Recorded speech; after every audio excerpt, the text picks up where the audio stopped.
Hi everyone, this is Santosh. सबैजनालाई नमस्कार. You are welcome to my channel. Welcome to back again. हजुर सबैलाई मेरो च्यानलमा धेरैभन्दा धेरै स्वागत छ. ओके. र म चाहिँ एउटा जेड प्लान्टको बन्साई बनाउन गइरहेको छु है. यो चाहिँ अब अलिकति बिगिनरहरुको लागि इम्पोर्टेन्ट हुन्छ.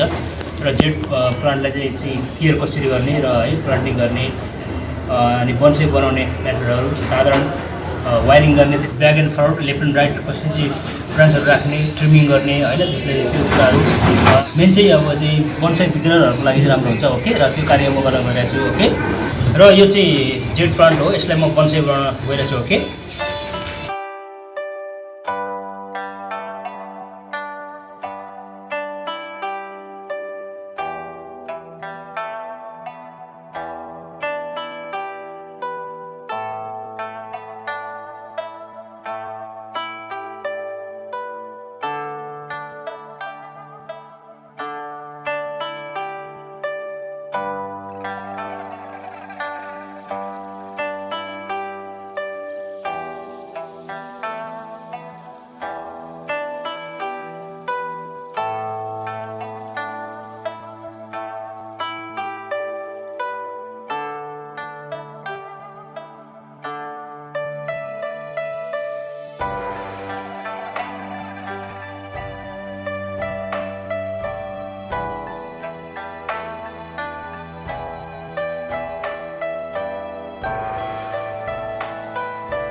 र फाइनली मैले चाहिँ यसको रुट्सहरु काटेर यसको बनाएको छु र यसको चाहिँ फ्रन्ट यता हो है. अब चाहिँ यता राइट लेफ्ट यसरी मैले चाहिँ डिजाइन दिएको छु. ओके.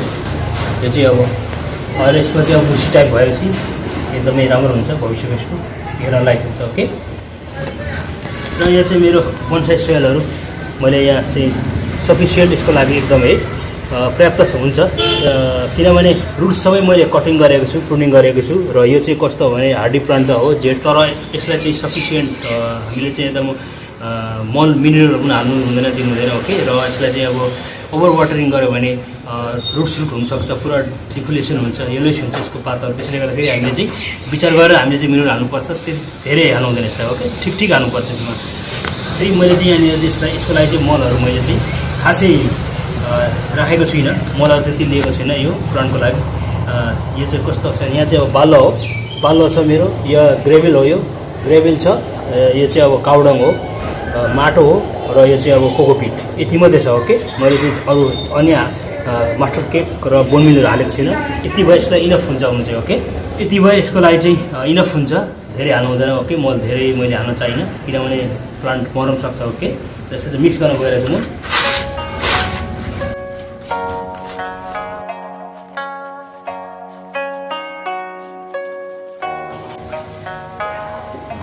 फंगिसाइड हो, साफ हो. ओके. त्यसले चाहिँ फंगसहरुलाई कन्ट्रोल गर्छ, रुट सुट हुन दिँदैन. जेड प्लान्ट धेरै रिस्की हुन्छ, त्यसैले यो फंगिसाइड चाहिँ हामीले अनिवार्य हाल्नुपर्छ. ओके.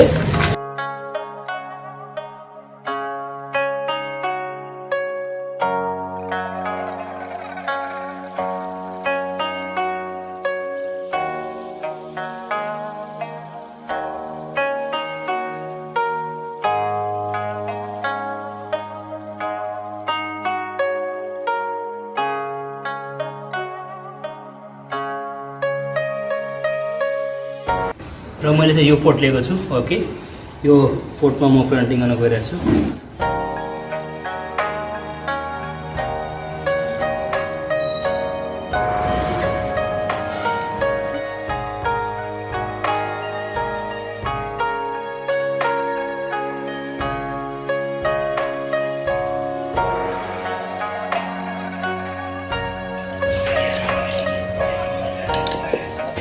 र यसको चाहिँ फ्रन्ट यसरी राख्दा हुन्छ यसरी गर्दा हुन्छ तर खास चाहिँ यसरी चाहिँ एकदमै बेटर देखिरहेको छ ओके मैले चाहिँ धेरै यसको रुट्स काटिनँ यति मात्रै ओके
ओके मेरो यो बन्साई बनाउने प्रक्रियालाई यही बन्द गर्न चाहन्छु ओके यदि हजुरहरूले यो भिडियो मन पर्यो भने प्लिज मेरो च्यानललाई साथ सपोर्ट गरिदिनु होला धेरैभन्दा धेरै माया गरिदिनु होला अन्त कता सब्सक्राइब गरेर नोटिफिकेसन बेल दबाइदिनु होला भन्न चाहन्छु हजुर सबैलाई अनुरोध छ भन्दै मेरो भिडियोलाई यही थाती राख्न चाहन्छु नमस्ते by by Thanks for watching this video.